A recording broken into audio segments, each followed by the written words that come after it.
to this session titled Culture as a Public Good, From Policy to Action. Firstly, I would like to thank DCT Abu Dhabi for their ongoing partnership, their trust and leadership, and for their engagement as a member of IFICA, the Federation of Arts Councils and Culture Agencies that I have the honour to lead. Very briefly, IFICA is an international and technical network of more than 90 government institutions around the world, composed of arts councils and ministries of culture across 5 regions. Collectively, we are committed to international dialogue and exchange, undertaken in a spirit of solidarity, inclusion, reciprocity, mutual learning. Our shared vision is for a world in which arts and culture thrive and are recognized by governments and peoples for their manifold contribution to society. I am originally from Chile, which I'm very proud to be a Latin American, and I am based in Australia, where our offices are held. Allow me to introduce our esteemed panel here. Dr. Byung-Guk Chung, Chairman of Arts Council Korea since 2023, former Minister of Culture, Sports and Tourism, and a member of the National Assembly. During his term of office as Minister of Culture in 2011, Pyeongchang won the bid to host the 2018 Winter Olympics and 2018 Winter Paralympics. Additionally, he is the chairperson of the Standing Committee on Culture, Sports, Tourism, and the National Assembly, Dr. Mara Moumina, Director of Collective Intelligence Project, currently Associate at the European University Institute, formerly at the University of Oxford. And the Collective Intelligence Project is a non-profit organization dedicated to empower collective intelligence through the design, development, and implementation of tools that promote open and inclusive participation. Welcome. Mr. Farai Mfunya from Zimbabwe, expert on cultural governance and development, specializing in non-profit management with a focus on cultural governance, diversity, and development. He was a co-founder of the Culture Fund for Zimbabwe, a non-profit organization dedicated to supporting creative sector capacities. Actively collaborates in regional and international organizations like IFICA too, contributing his insights to initiatives in cultural policy, monitoring framework, and governance of culture. And last but not least, Mr. Pablo Rafael de la Madrid from Mexico, a writer, diplomat, and cultural manager. Executive Coordinator of UNESCO World Conference for Cultural Policy and Sustainable Development, Mondiacul 2022 in Mexico City. Served as Cultural Attaché for Mexico and Spain and Portugal, Director General of International Affairs at the Ministry of Culture of Mexico, and former member of IFICA. Now, to the topic at hand, it's quite a complex one. But let's start with some definitions. Arts and culture give expression to the diversity of human experience and enrich our lives in their own right. They contribute to health and well-being, foster social cohesion, build communities, help us make sense of the world, inspire experimentation, innovation, and nurture learning. Culture brings vital value to all the areas of public life, and we must urgently acknowledge that any debate on future policy must start with a critical reflection on the place of culture. And we have certainly heard from the ministers this morning, as well as UNESCO and our host here, how important that is, the place of culture. Words and context in which we speak of culture matter. They are important because they recognize culture symbolically as a dimension of society and concretely as a sector. And I'd like us to reflect on this because we will come back, this notion of culture as a sector and a dimension of society. It requires mechanisms, support, protection, promotion, and development. These are, of course, familiar ideas and exist in global and local cultural policy. Discussions related to arguments to support and strengthen culture, such as public value, public need, development, and shared assets. Now, the topic of today, which is actually the report that IFICA, and we have some copies of this, Culture as a Public Good, Navigating Its Role in Policy Debate. Let's talk about public goods. They are a cornerstone in economics and other social and political sciences, and provide a framework to understand collective goods services that are available to all and administered and safeguarded by governments. The concept of public good does originate from economic theory, but it seems to be transcending borders, and we have heard a lot about culture embedded into today's debate. So that was one of the premises of why Ithaka decided to look at this concept and interrogate its definitions, contextual realities, and consider whether culture should be a public good given the international focus.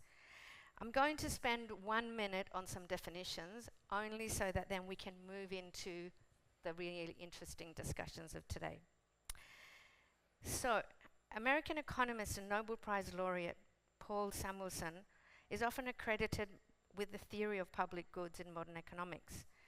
He spoke in his theory of public expenditure in 1954 that collective consumption goods to define goods which are enjoyed in common in the sense that each individual's consumption of such a good leads to no subtraction of any other individual's consumption. Later in 73, Musgrave and Musgrave spoke of public goods that were defined as goods that are non-rival and non-excludable.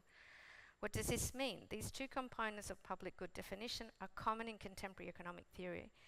A non-rival good is typically described a product that everyone can consume without reducing it for other consumers, and a good that is considered non-excludable where there cannot be barriers to access.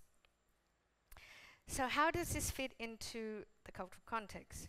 Well, economists generally discuss public good in their relation also to market failure, such as goods that can't be reduced or rivaled in their consumption, and that they also have some sort of supply problems.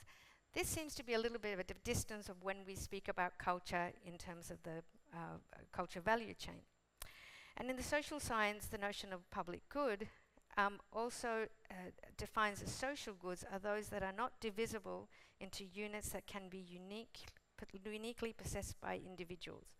Social goods, therefore, are subject to collective and political, that rather individual demand. Thank you for your attention on this, but let's now go back into culture. The recognition of culture as a public good holds significant implications in policy making, resource allocation, and society values.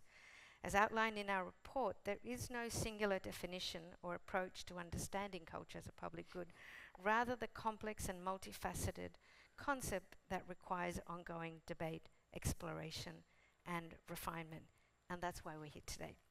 So to kick things off, we have 3 authors from our report, and we have the leadership of a government arts agency responsible for implementing policy. So I will start with Mauro Mormina. You come from the natural and social science. You don't come from the cultural sector, which has been interesting for you to join us in this journey. And you have brought in quite a fresh perspective, a different perspective from the science. You argue that the value of culture should not be solely understood through an economic lens, but as an inherently social good that benefits society as a whole. Could you share the reasoning behind this argument? The floor is yours. Well, first of all, thank you for making me be part of this exciting journey. Yes, as you mentioned, my background is in the sciences. I trained as a geneticist, and I worked for a number of years in scientific research. And more recently, I've been interested in how scientific knowledge is collectively produced, socially produced. So I jumped to look into issues of society and ethics and a bit of philosophy as well. So it struck me while we were having discussions with the authors around this report, it struck me the similarities between knowledge production and culture. Both are human activities that are concerned with making sense of the world, with explaining reality, with creating some meaning out of what often feels chaos. And both are activities that are deeply and uniquely social, collective. And for this reason, I found that the concept of public goods, whilst useful and accurate, it's a little bit reductive.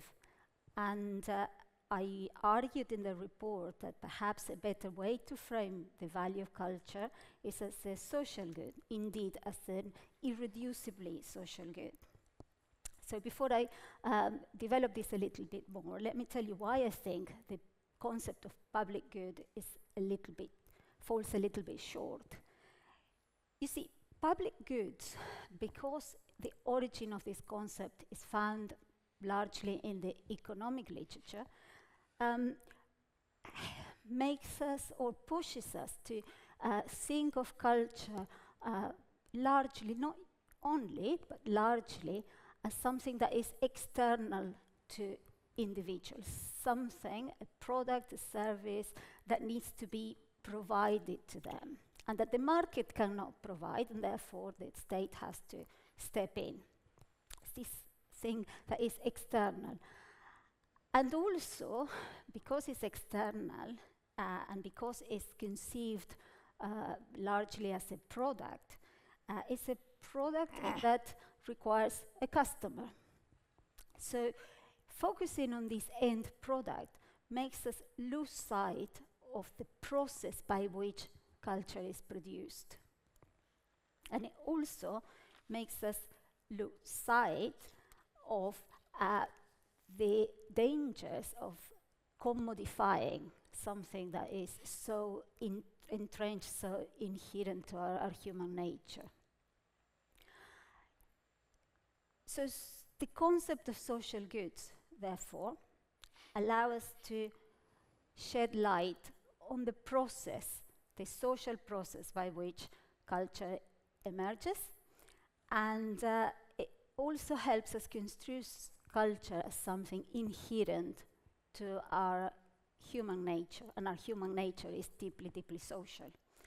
So social goods are produced collectively. It emerges, these goods emerge from our social relationships, for our connections to one another.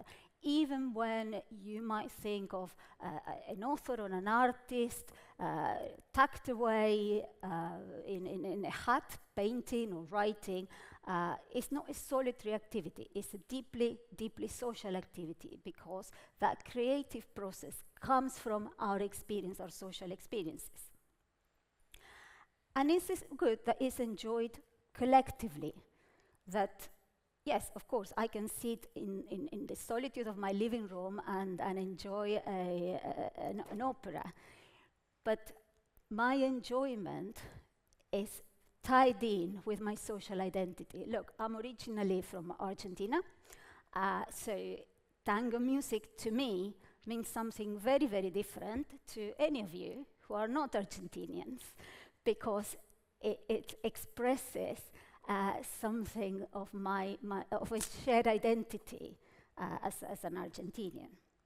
Now, culture also creates that shared identity, and I was yesterday here listening to Angeliki Kidjo, and it struck me that at some point, this entire audience became African. We were all, and I could see people dancing away, and so she had the power through her music to make us all, for one short moment, to make us all African. So that's the power of culture.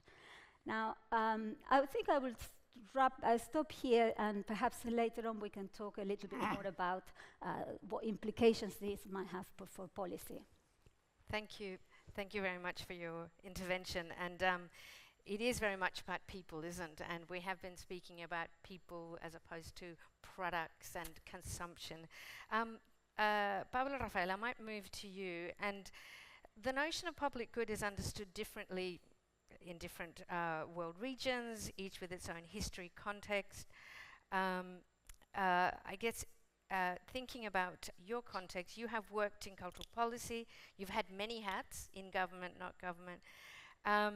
If you could resolve on this piece, as I mentioned before, was around this notion of culture as a dimension of society, hence symbolic, at the same time as a sector and a workforce that needs infrastructure, that needs support. And we must acknowledge this duality rather than its contradiction. In your view, what are the inherent tensions when let's not only talk about the public good notion, but broadly around policy work today. Please share your views. We've got 5 minutes. Yeah. Thank you, Magdalena. Thank you all. It's a pleasure to be here. When we think in this subject, culture as a public good, we can behave in many ways. For example, we could think in this space as technicians or policymakers or doctors working in an amphitheater surrounded by the alumni. But in the other hand, we could be a group of people in a fire with a guitar talking about our identities, no? About, for example, tango. The definition of UNESCO of culture, if we dissect the word, is more related to an anthropological view. That means that understand all the human dimensions: identity, language, spiritual identity, creativity, community, imagination. But on the other hand, maybe this is the time to think about how we think globally. And maybe we are becoming to the end of Cartesian thinking. We are now in an era that we are forced to think in how we manage our own contradictions. And when we think in culture, we should think on that. What kind of tensions that you ask? The tensions between individual and collective, past, present, and the future, market and values, and also the culture that build like an homogeneous way and also a diverse way, the diversity of understanding the world. So the prisma is very, very, very complex, and we have to think how to manage that if we want to understand why culture is a public good. So let's think in the first way, in this technical view. And I would like to give 2 examples. When we think as a public good, we should think about the economic cycle and understand the culture as a good. And then, for example, we have this, I remember an experience that in the Mexican government we had with the Emirati government, that they help us to build attention to kids, blind kids, and give them books to the libraries. But also we have here with Korea another fantastic example of how we can understand culture as a public good related to communities. But maybe we have a challenge there, because if we want to understand culture as a public good, we should understand the complete cycle of economy. And maybe the problem with the policymakers, us, or governments, or institutions, is that often we build the policies from the offer. We always think about museums, cultural institutions, libraries, cinemas, as places, those places to visit the cultural heritage. But not so often we think in the other side, the demand. And we should answer what is going to happen with readers, people going to museums, the community that needs and have cultural rights, and why we should answer is not so often that we put our view on that kind of policies related to consumers, readers, or the people who consumes culture. So that's the technical view of this very complex view of culture with many faces. But on the other hand, we have the idea of the power of culture and the power of words. And that's another way to see culture as a public good. I would like to do a very short exercise. I would like 1 minute. 1 minute. I would like you to think in a Mayan word that you know in this room. 1, 2, okay. For the Mayan community that lives in Central America and southern Mexico, there was two big gods. The first one, it was Kukulkan, and the second one, his name, it was Huracan. Huracan is a Maya word from a god, and it's a global word in order to understand the name that we named storms and rain. So that's a common good that it belongs to all. I wanted to give a lot of examples of Tagalog language, but I don't have time. So I would like to say just one last thing. If we understand this, that to whom it belongs culture, maybe we should think in a very nice phrase that I often say, that the Mexican poet Octavio Paz, a Nobel Prize, used to say. And he used to say, mine is yours, I am the others, and I recognize myself in them. That's the common, that's the culture public as good. Thank you very much, Pablo, and very much at the heart of humanity. And what a great segue now to go to Faraon Fuya. You speak a lot about narrative. You speak a lot about whose culture, whose public good. Clearly, we are hearing, and also in the report, that it's understood culture and the public notion of public good is understood differently in different contexts. Talk us through what are the complexities and challenges of defining culture as a public good in the African context now and its history. Thank you. You've got 5 minutes, I'm afraid. Well, thanks very much. And once again, it's a pleasure to be here and lend a voice from a part of the world that is often missing in these kinds of discussions. As an African, and obviously, disclaimer right away, that Africa is vast and complex, and I am in no way able to represent what you may call African culture.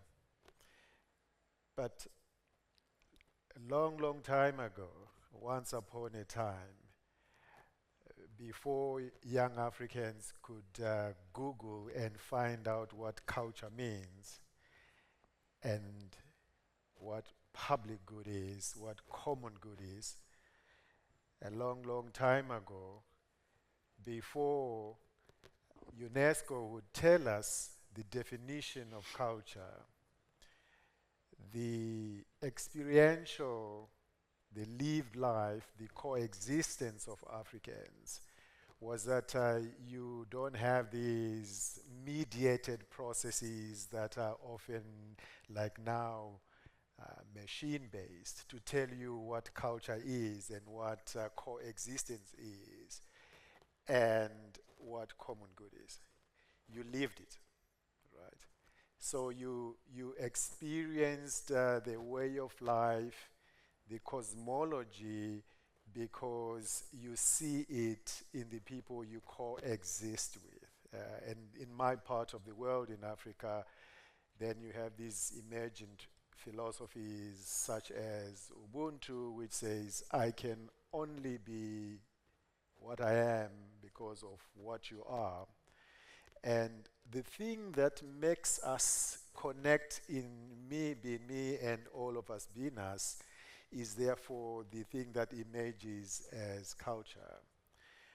And often, these processes of understanding this culture and why it is good for everyone to commune collectively through collective consciousness, the coexistence, the unified processes of having these repositories of the ethics of life, the ethics of culture, and what is good for us all is a communal process, right? So the process, therefore, forms us and allows us to understand deeply rooted and the universality of culture from a localized community perspective. And in that particular case, therefore, some of the vocabulary that is emerging, the economic dimension of culture, has to be understood and packed to make sense in sort of some of the spaces that interest me. So on the sort of ladder of policy and action, I work more towards sort of the action level, the community, the lived experience, right? And therefore, this is where this discussion about the common good, about the public good, is what I carry. And for me, what will be important is, as a common understanding at a global level is sort of being forged, and allowing policymakers to, if you can, have a universal approach to what culture means, especially when it's confronted with new realities, external forces such as AI. Remembering, of course, like the keynote speaker who's just left this particular space, saying the production of culture, the transmission of culture, the selection of cultural processes are being mimicked by machines, right? So when I said a long, long time ago, before forests allowed us to connect humanity and nature and the universe, forests are spaces that you learn from, and forests are spaces where you are informed about what is good for all of us. It is possible that in future, my children will go into a forest and see a farm of machine where AI generation of data is being harvested through the data we are volunteering to it, and not find animals. But it's a perspective that is beyond, I suppose, the time limits we have here in understanding the nature of culture and what it means to lose it. And that is, I suppose, something that I'm happy to discuss further. Thank you very much for your intervention. And there's so much more of that and the history of that context and that narrative in the report. Dr. Chong, I might move over to you. Having been Minister of Culture and now leading Arts Council Korea, you have a unique lens in turning policy into actionable and tangible, implementable results. And we know that you do that. The Republic of Korea is widely recognized for its global influence. K-pop, K-drama, award-winning, fabulous movies, music, artist. Behind the scenes, there's a robust domestic support for arts and culture sector. How does Arts Council Korea, ARCO, translate the concept of public good into concrete policy funding mechanisms? How do you support the artist? Could you share some strategies and your opinion on how you see this manifesting today? Thank you. 예, 오늘 이 토론의 주제가 공공재로서의 문화재 어떻게 봐야 되는가 하는데, 오늘 저를 초청해 주셨던 이유는 아마 한국이 공공재로서의 문화를 정부 정책으로 대하는 과정 속에서 어떻게 보면은 그 과정을 보면 실패했던 적도 있었고 성공했던 적도 있고, 그 문제점, 장단점을 그대로 안고 있는 하나의 좋은 예가 되지 않을까, 그래서 저를 부른 것 같아요. 제 경험을 통해서 보면은 대한민국은 1910년대부터 일제강점기를 36년 동안 경험을 하고, 해방된 이후 5년 만에 한국전쟁이라고 하는 큰 고초를 겪게 됩니다. 그런 과정 속에서 한국의 전통적인 문화나 문화재가 다 파괴되는 이런 아픈 역사를 갖고 있고, 국민들이 그것에 대한 트라우마가 있기 때문에 이 문화에 대한 애착이 굉장히 강해요. 그러다 보니까 정부가 수립이 되고 정부에서 헌법을 제정하는 데 이 기본 정신이 국민은 누구나가 다 문화를 향유할 수 있는 권리가 있다라고 하는 전제하에서, 또한 국민은 누구나가 창작 활동을 자유롭게 할 수 있는 자유가 있다. 이런 대전제에서 헌법을 제정을 하고 그 헌법 정신에 의거해서 이것을 실현하기 위해서 여러 가지 관련 문화와 관련된 진흥법들을 만들어냅니다. 그 중에 하나가 한국문화예술위원회고 지금은 한국문화예술위원회가 순수예술을 중심으로 정부 예산을 가지고 지원하는 기관이 되었어요. 이러한 정신 하에서 문화를 공공재로 대했던 정부들은 과거의 군사독재 정권 같은 경우에는 이것을 국민을 위무하고 설득시키는, 이해시키는 어떤 하나의 수단으로 이용됐던 적도 있었고, 또 거기에 대해서 항의를 하는 문화예술인들의 항거가 민중예술이라고 하는 또 다른 문화예술의 영역을 만들어내기도 했고, 이런 게 정반합의 과정을 통해서 확장된, 다양성이 확장된 이런 경험들을 안고 있습니다. 그리고 나서 이제 민주화가 이루어지고 문민정부가 탄생을 하게 되니까 할 일이 많아요. 그런데 문화예산을 정부에서 줄이려고 하다 보니까 국민들이 하는 얘기가, 아니면 어떻게 군사독재 정권보다도 문화예술에 대한 관심이 없느냐, 문민정부가, 이런 비판을 받아요. 그렇기 때문에 쉽게 줄이지를 못했어요. 이게 이제 계속 되다 보니까 어느 정도 문화예술이 발전을 하게 됐고 문화예술인들의 영향력이 굉장히 커진 거죠. 이제는 문화예술인들의 영향력 때문에 줄이지를 못하는 거예요, 예산을. 그러다 보니까 지금 현재 전 세계에서 정부 예산을 가지고 지원하는 그 절대 액수가 가장 큰 예산을 지금 운영을 하고 있는 이런 상황이 됐고, 또 그 결과가 문화가 이제 문화를 넘어 상품화시키거나 경제적 가치만을 추구하거나 또는 어떤 정치적 도구로 사용한다거나, 이게 이제 문화를 공공재로 생각을 했을 때에 일어날 수 있는 폐단들인데, 한국은 그러한 과정 속에서도 그 정반합에 의해서 성공을 한 케이스라고 저는 생각을 합니다. 지금 현재는 한국의 그 해외로 수출하는 여러 가지 산업들이 있는데, 그 중에서 문화 콘텐츠 산업이 차지하고 있는 비중이 상당히 높아요. 이게 5번째를 차지하고 있는데 1년에 이 문화 콘텐츠만을 수출을 해가지고 약 130억 불 정도를 수출을 합니다. 이렇게 되니까 이제는 예산 당국에서도 다른 어떤 산업보다도 굉장히 좋은 효과를 가져오니까 문화예술 분야의 예산을 깎지 않아요. 다른 부분은 다 삭감이 되더라도 문화예술 쪽의 예산은 덜 삭감이 되는 이런 상황이 돼가지고 이 탄력을 받아갖고 여기까지 온 겁니다.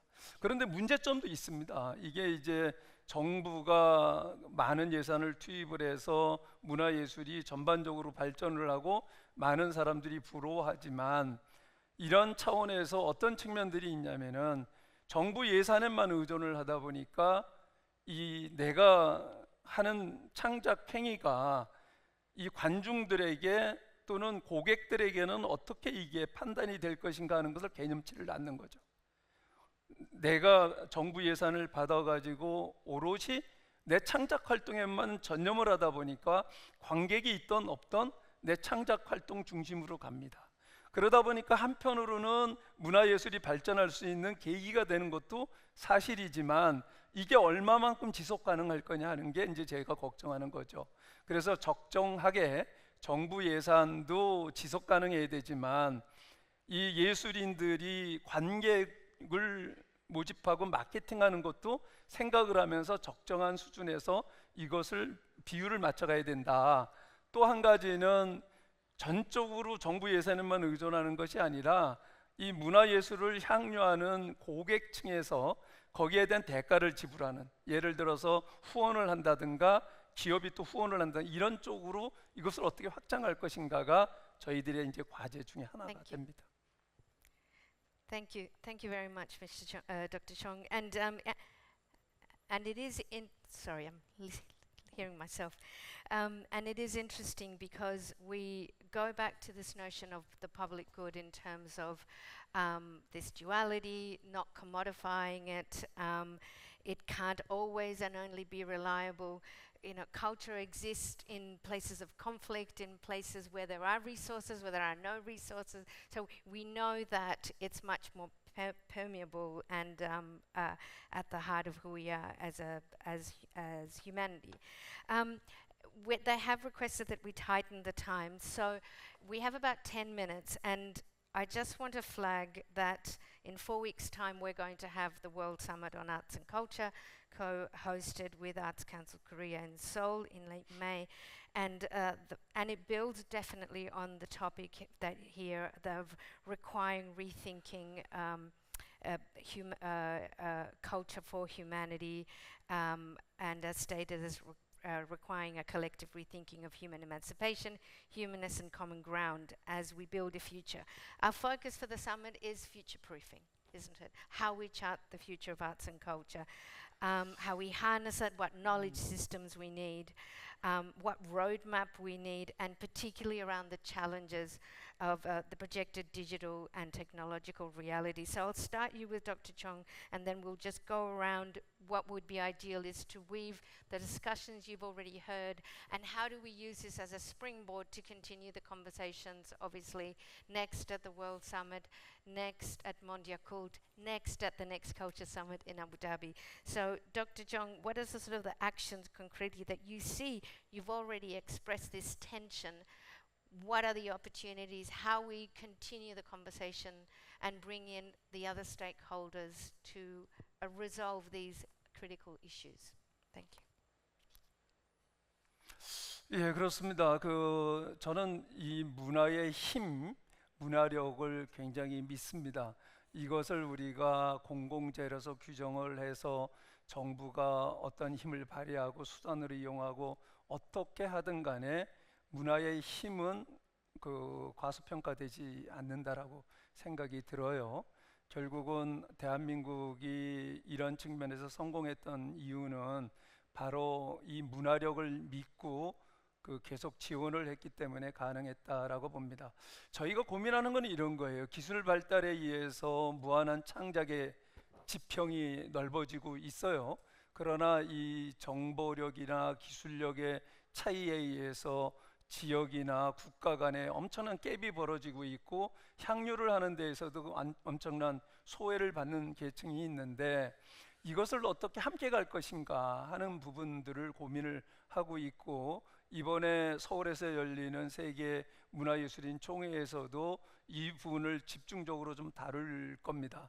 그리고 그 기간 중에 저희는 에이프 캠프라고 하는 것을 하는데, 그게 뭐냐면은 아티스트, 프로듀서, 엔지니어, 이 분야의 사람들을 전 세계에서 34세 미만의 청년들을 대상으로 해서 100명을 선발을 했고, 이 사람들이 집단으로 3박 4일 동안 합숙을 하면서 이 분야의 전문가들과 토론을 하고 멘토링을 받으면서 나름대로의 제안서들을 만들게 합니다. 그렇게 해서 예를 들어서 아프리카의 아티스트와 유럽의 프로듀서, 아시아의 엔지니어가 합쳐서 하나의 작품을 만들어내는 거죠. 이렇게 함으로써 이런 기술 격차나 정보 격차에 소외됐던 지역도 함께 갈 수 있는 이런 프로젝트를 하나의 예로 저희가 제시를 하고 싶고, 여기에 같이 많은 사람들이 동참했으면 좋겠다 하는 게 저희들 생각입니다. Excellent. We really like this notion of concrete action and then coming together to together problem solve. Maybe I might move over to Farai, just looking at from what we've heard, and then trying to think of in terms of policy to address these issues and challenges concretely, and how we embed culture in broader policy work. What sort of instruments do we need, and what are you sensing in, and I apologize to continually talk about the African continent, but let's talk about locally. What do you believe needs to happen in Zimbabwe, and what are the opportunities to navigate this paradigm and this urgency that we're hearing? And I'll have to ask you for 2 minutes, and then we'll conclude. Well, I think the essence of what I was saying is that what was taken away in the context of Zimbabwe 100 years ago, which formed the basis of culture, is the collective consciousness, the collective memory, the collective capacity to act and to coexist. So when that was removed by policy, which is the policy of colonial power, the challenge that African governments, in particular my own government, is to reconstruct that.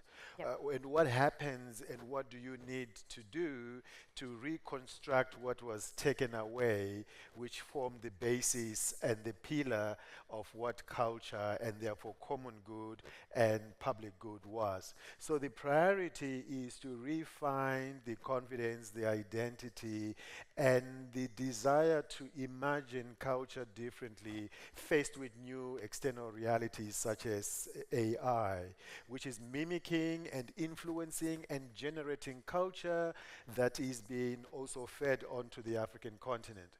So the policymakers have to be conscious of that in reimagining culture, in reimagining what is of public good, what is of common good, you are faced with preserving what makes you uniquely, in terms of the diversity of humanity in its expression and lived realities, African and Southern African, and have policies that counter other policies that sort of cancelled out the capacity of sustainability of Africans and the continuity of Africans as having a sovereign right to coexist with other cultures on this planet.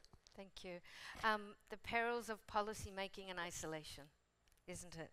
Pablo, could you share with us some of the nuance? You recognize these complexities.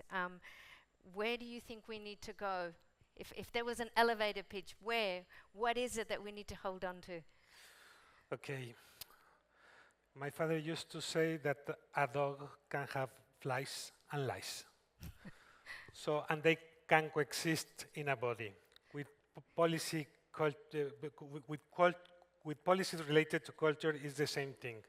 So I think we have two paths. First one related to policymakers and the cultural sector. They need to work not just in the offer, we have to put the attention also in the demand, as I said. And in the second hand, we should think about this. We policymakers in culture have to open our discussion. We have to speak to the banks, to the private sector. We have to speak to communities, to local communities. We have to have a new approach to multilateralism. So we have to open the discussion to people that we are not used to talk, to finance, to Minister of Finance. So that's two things. And the last one is, we have been listening in this summit, the processes of EI. We were talking about that a few minutes ago. But maybe we should think how we're going to feed the AI. There's a beautiful phrase that says, I believe it was said by Claro Levy, that the future has an ancient heart. So we should think not just in artificial intelligence. We should think how we're going to be our social intelligence. And that's the main challenge. Thank you, Pablo. It's perfect segue to you, Maru. You speak in your report about cultural capabilities. I think it's a perfect, we leave it with you. You got about a minute. Well, it allows me to end what I started, right? That culture is a social good, and what does it mean in practice, social good? And I said before that, this looking at culture as a social good provides you with an opportunity to look not just at the end product, the product that you market to your audience, but also the process. And that gives us a much broader lens to look at cultural policy, because it allows you to understand not just what culture is produced, but how, for whom, and by whom.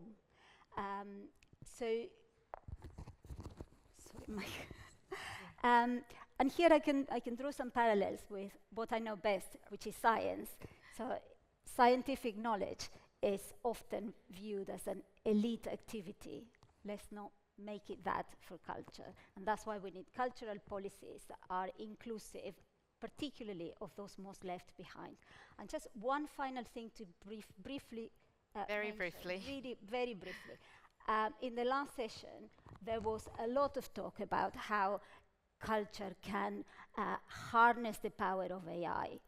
And I think I haven't heard much about how culture can influence the development of these technologies. We really need, and I urge you all here to get involved and influence the way in which science and technology is really moving forward. We need the cultural discourse embedded into science policy, all policies, indeed.